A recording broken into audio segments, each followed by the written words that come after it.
E aí galera, tudo bem com vocês? Sejam bem-vindos a mais uma videoaula. A gente está falando aqui do conteúdo programático da área de informática. E na nossa aula de hoje a gente vai estar falando das fases e etapas dos sistemas de informação. Então, se você ainda não conhece as etapas ou deseja ainda aprimorar os seus conhecimentos, continua aqui conosco, que hoje eu vou detalhar de forma bem direta e bem prática para você. Na nossa aula, a gente vai primeiro contextualizar qual é a principal problemática que existe na área de análise de sistemas. Depois eu vou apresentar para vocês o modelo de processo genérico, que normalmente é cobrado nas provas de concurso. A diferença entre projeto lógico e projeto físico, tá? Quais são os projetos e etapas para o desenvolvimento de sistema, tá? Eu vou apresentar e detalhar para vocês cada uma dessas etapas. Vou falar também, vou citar aqui os tipos de teste de software que às vezes caem. Então é bom a gente ter o conhecimento sobre os tipos de teste que tem quando a gente quer validar o nosso programa. E por fim a nossa faixa bônus com as questões de concurso sobre o conteúdo da nossa aula de hoje. Tá? Vamos começar então pela problemática. Existem diversas metodologias nas etapas de desenvolvimento de sistemas, tá? E só que nós vamos descrever as principais fases do projeto de software, tá? Então, se você procurar na internet, você vai encontrar diversas metodologias sobre como desenvolver sistemas. Porém, para construir um bom sistema, é importante que todas as fases do projeto de software sejam seguidas corretamente, ou seja, é necessário que haja uma boa comunicação entre as etapas de desenvolvimento desse sistema. Tá? Por que eu estou dizendo isso? Porque é muito comum, quando você pesquisa sobre desenvolvimento de sistema, se indagar sobre essa imagem aqui. Tá? O que há de errado nessa sequência de desenvolvimento de um projeto, de um balanço para uma árvore? Né? Primeiro, aqui nesse primeiro quadrinho, a gente tem aqui como o cliente explicou que ele queria o balanço. Olha só como é que foi a explicação do cliente. Depois, em seguida, a gente tem aqui como o líder de projeto entendeu como seria esse balanço. Né? Depois, como o analista projetou o balanço. Olha só o projeto do balanço. Depois, como o programador construiu. Como é que foi a construção do balanço? Ó. Em seguida, como o projeto foi documentado. Ou seja, não tem nada de documentação. Né? Aqui nesse outro quadro, que funcionalidades foram instaladas, né? Então, a única funcionalidade foi a cordinha amarrada aqui no galho. Como o cliente foi cobrado, olha só, ele pagou um preço caríssimo, né? E no final, o que o cliente realmente queria era isso aqui.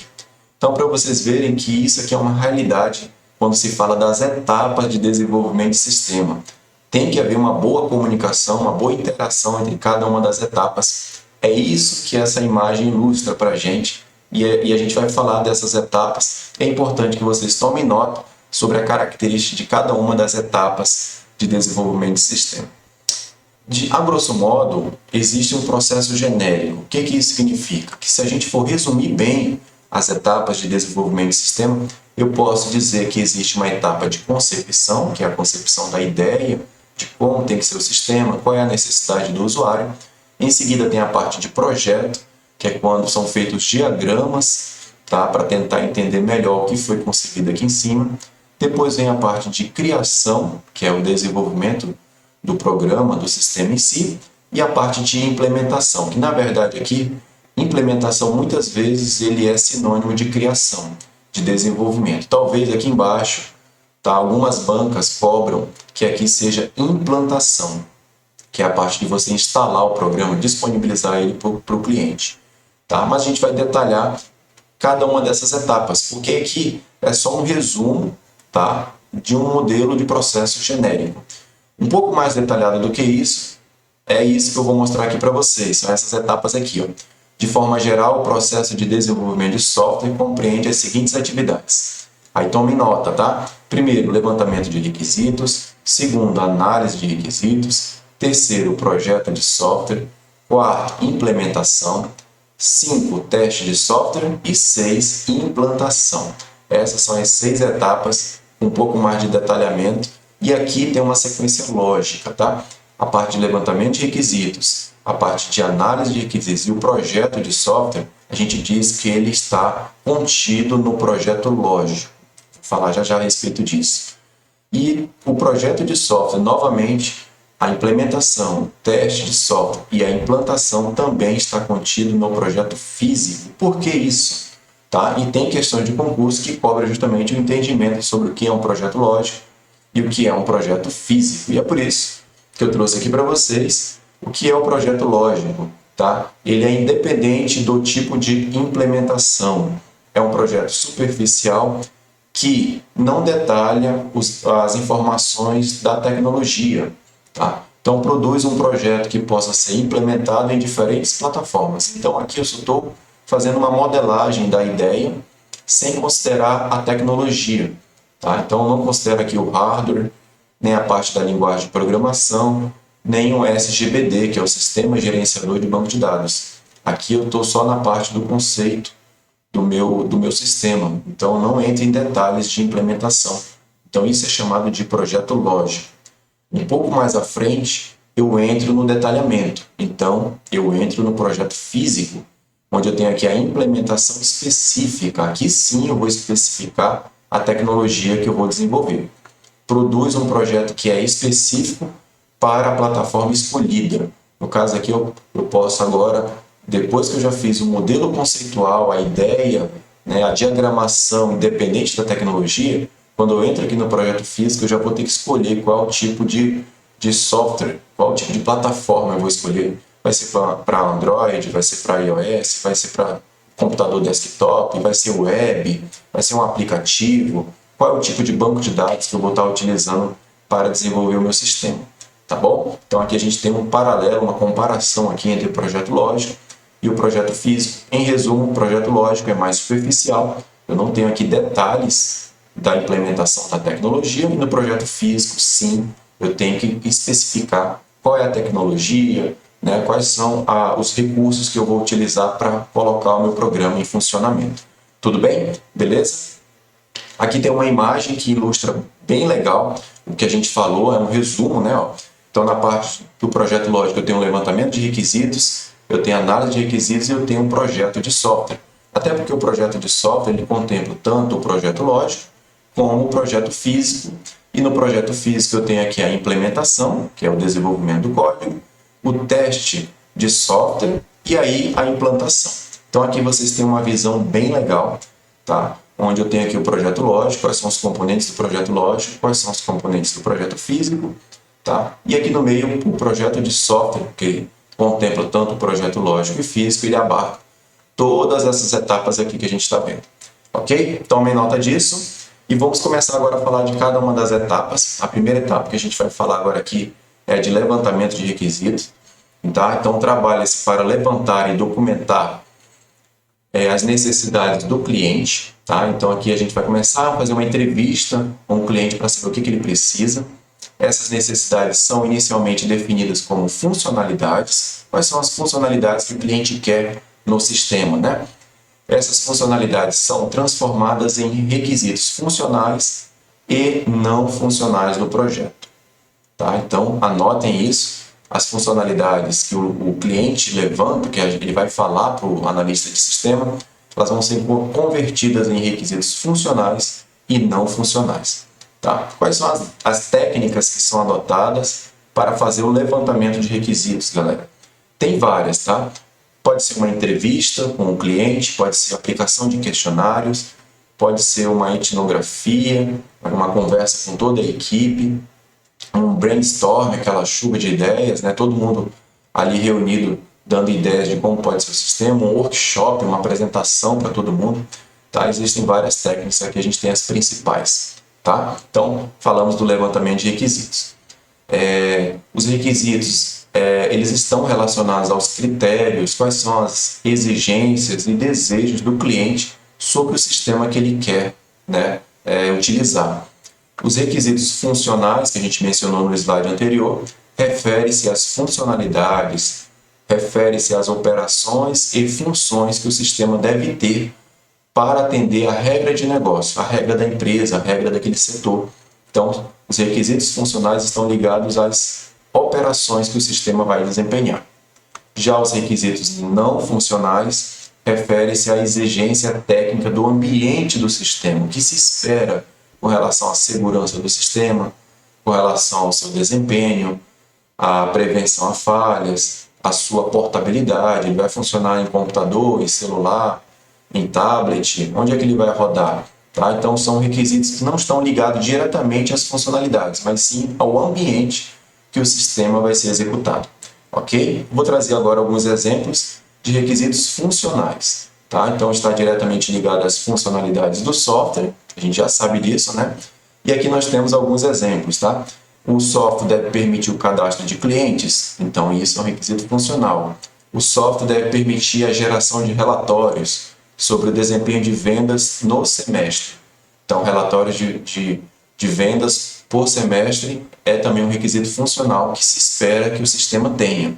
Então, até que o meu sistema tem que ter uma telinha para fazer o cadastro de clientes, tem que ter uma tela para gerar relatórios por semestre.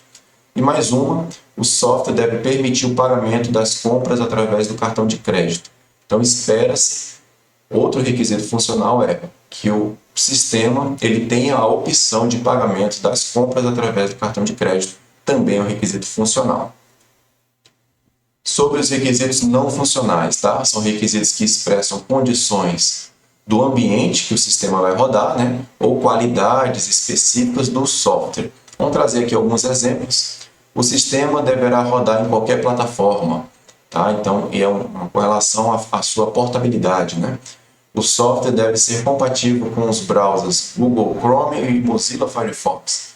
Ou seja, é um sistema web que deve rodar pelo menos no Google Chrome e no Firefox. Também é um requisito não funcional, mas sim de ambiente, tá? Do que se espera da portabilidade desse sistema.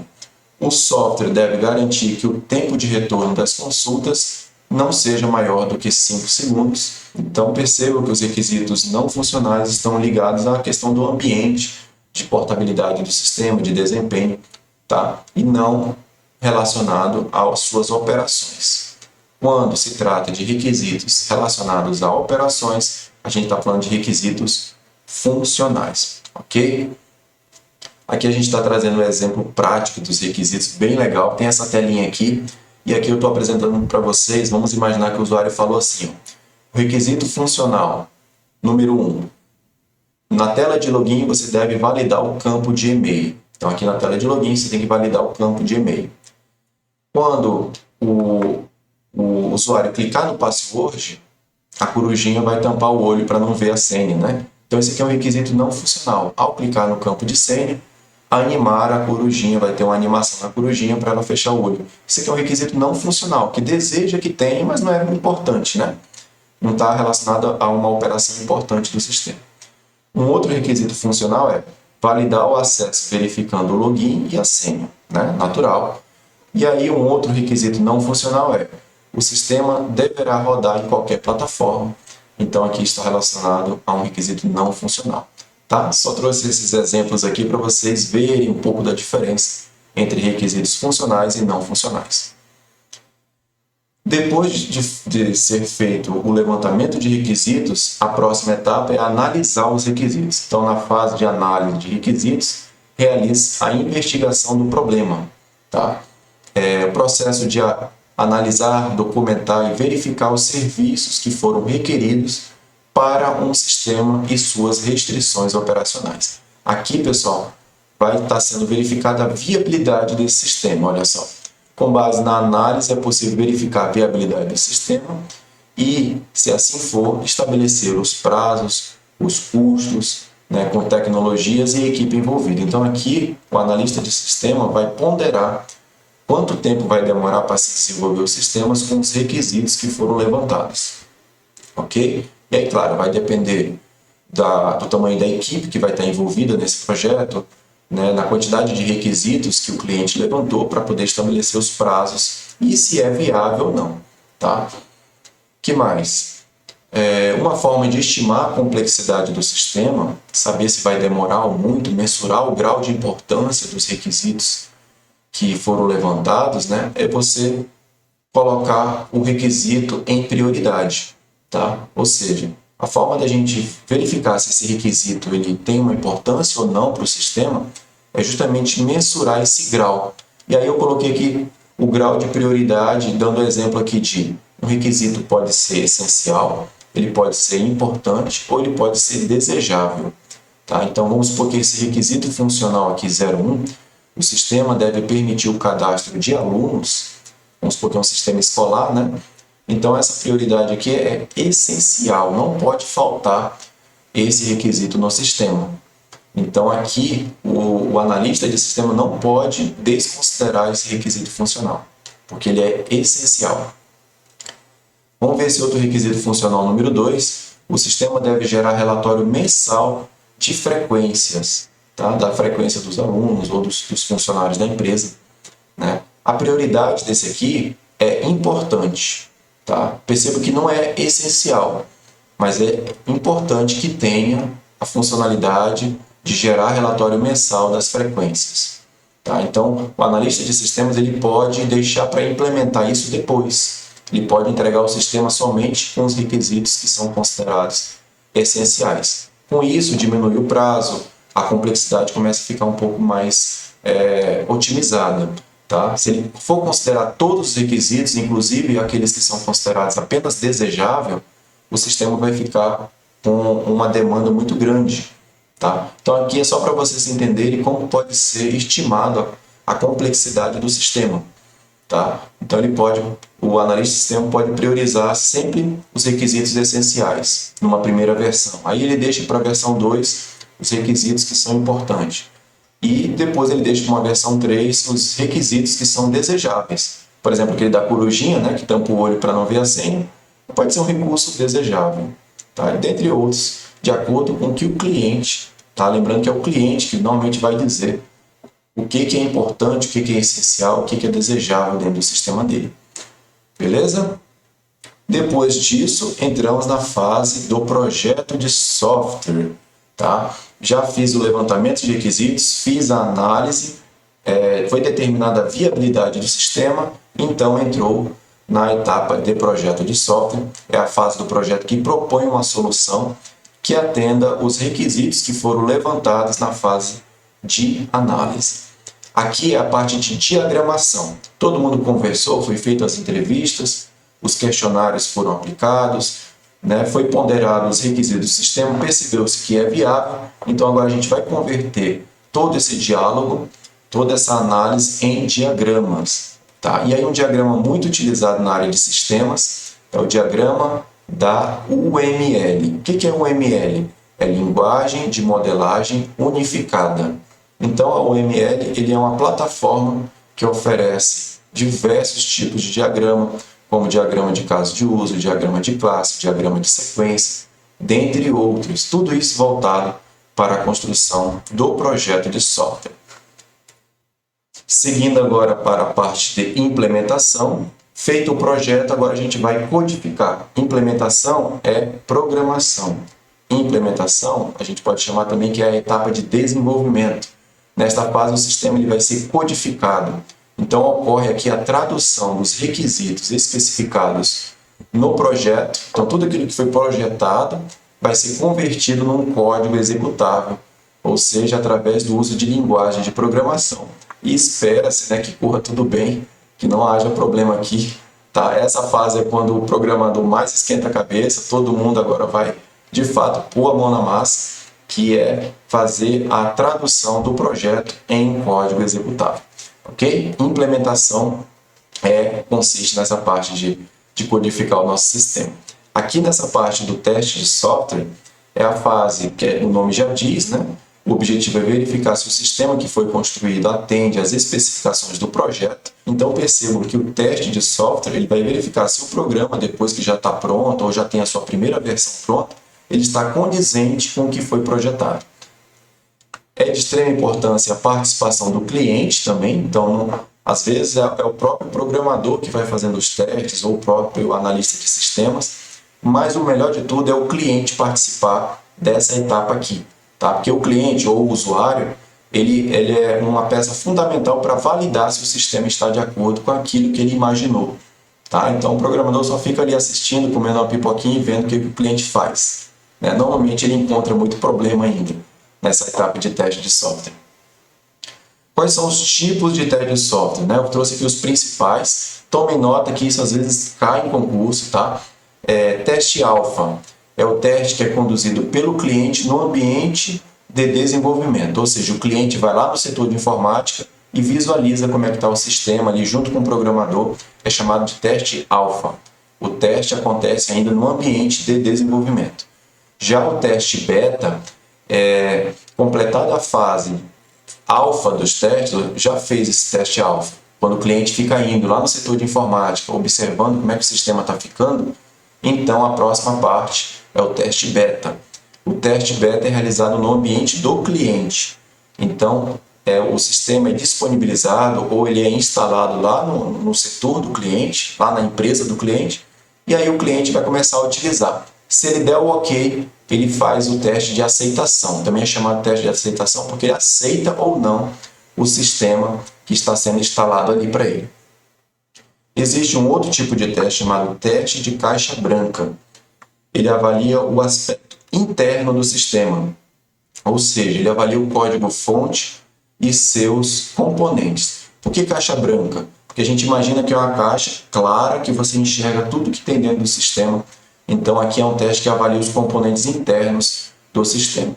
Diferente do teste de caixa preta, tá? Que avalia os aspectos externos do sistema, verificando os requisitos funcionais. Normalmente o cliente, quando ele faz o teste do sistema, lá, seja o teste alfa ou o teste beta, lá no setor dele, ele faz com base no teste de caixa preta, porque ele não sabe o que está acontecendo, o que está rodando por detrás do sistema. Ele só quer ver as operações, ele só quer ver os requisitos funcionais rodando perfeitamente. Normalmente o teste de caixa branca ele é realizado pelos profissionais de informática que vão verificar os aspectos internos do sistema, tá? A parte de desenvolvimento mesmo, de codificação, para ver se está tudo ok. Ok? Elencamos aqui os tipos de teste de software e estamos chegando na reta final aqui das etapas de desenvolvimento de sistema, né?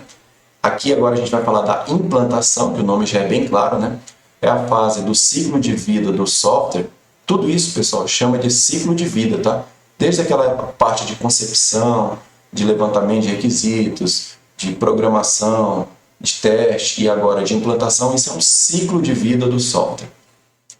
Então, esse ciclo de vida do software corresponde à passagem do software, que estava ainda em testes, né? Até agora há pouco, para a produção. Quando fala em produção, quer dizer que agora ele vai rodar de forma oficial. Então, consiste na entrega da versão final ou então da versão parcial, né? Se ele for ter várias versões, ainda é uma versão parcial do software para o cliente. Então agora é o momento que a gente entrega o programa para o cliente, né? E o cliente agora vai começar a usar o programa que foi desenvolvido. Beleza? Bom, fechamos então o conteúdo dessa nossa aula sobre as fases e etapas de desenvolvimento de sistema de informação. E agora a gente vai falar das questões de concurso. Eu trouxe essa questão, né, da Polícia Federal, também foi feito pela CESP, 2018, que fala o seguinte: no desenvolvimento de um sistema de informação, a fase de levantamento de requisitos consiste em compreender o problema, dando aos desenvolvedores e usuários a mesma visão do que deve ser construído para resolvê-lo. E a fase de projeto consiste na realização da descrição computacional, incluindo a arquitetura do sistema, a linguagem de programação utilizada e o sistema gerenciador de banco de dados chamado SGBD. Tá? Certo ou errado? Ok? E aí, galera, certo ou errado? Perceba que tem um textão aqui, né? Para a gente analisar. Então, se você quiser, pausa o vídeo para você ler com calma, porque eu vou trazer a resposta agora para vocês. Então, tá certo, tá? Ele fez um texto aqui bem legal, falando da fase de levantamento de requisitos, que consiste em compreender o problema, que é fato, né? Dando aos desenvolvedores, ou seja, a galera da área de informática, e aos usuários a mesma visão do que deve ser construído para resolvê-lo. Verdade. E a fase de projeto, ali a fase de projeto, consiste na realização da descrição computacional. Então eu vou descrever como é que vai ser o comportamento do computador, tá? Incluindo a arquitetura do sistema, a linguagem de programação, né? O sistema gerenciador de banco de dados. Tudo correto. Beleza? Então vejam aí de que forma, né, a banca faz a utilização dos conceitos que nós vimos. Vamos para a próxima questão. A metodologia de desenvolvimento de sistemas de informação possui fases e subfases, né? Nós vimos isso. A etapa na qual os programas são testados corresponde à fase denominada projeto físico, análise do sistema, projeto lógico, projeto de implantação, avaliação de desempenho. Qual dessas alternativas corresponde à fase em que os programas são testados? Tá? Se você quiser ler, também pausa o vídeo que eu vou trazer a resposta agora para vocês. Olha lá, projeto físico, né, pessoal? Então percebam que aquela definição que nós fizemos de projeto lógico e projeto físico foi cobrado aqui, porque ele está falando da etapa que os testes são realizados e a gente tem lá que a parte de implementação, de onde vem os testes, depois a implantação, tudo isso está dentro do projeto físico. Daí é importante compreender o que tem dentro do projeto físico e o que tem dentro do projeto lógico, né? Vamos para a nossa próxima questão, também aqui da CESP, né? Tendo em vista que o desenvolvimento de um software compreende várias fases, que vão desde a definição básica até o uso do software, e que, nesse processo, diversos modelos, métodos e procedimentos de construção podem ser utilizados, julgue os itens subsecutivos. Tá? Então, julgue os itens subsecutivos. O ciclo de vida de um software, entre outras características, está relacionado aos estágios de concepção, projeto, criação e implementação. Certo ou errado? Tá? Vou trazer a resposta para vocês. Certo, tá? Então, a gente viu isso logo no início da nossa aula, né? E percebemos que aqui a banca definiu como correto esse resumo do processo genérico de desenvolvimento de sistema, né, que consiste em concepção, projeto, criação e implementação. Beleza? Então, galera, chegamos ao final da nossa aula. Se você gostou, se eu pude ajudar você, curte aqui o nosso vídeo para dar um apoio para o nosso canal, se inscreve se você ainda não é inscrito, ativa o sininho para você ser notificado quando a gente publicar os próximos conteúdos do nosso canal. Ok? Vejo vocês na próxima. Até lá. Tchau.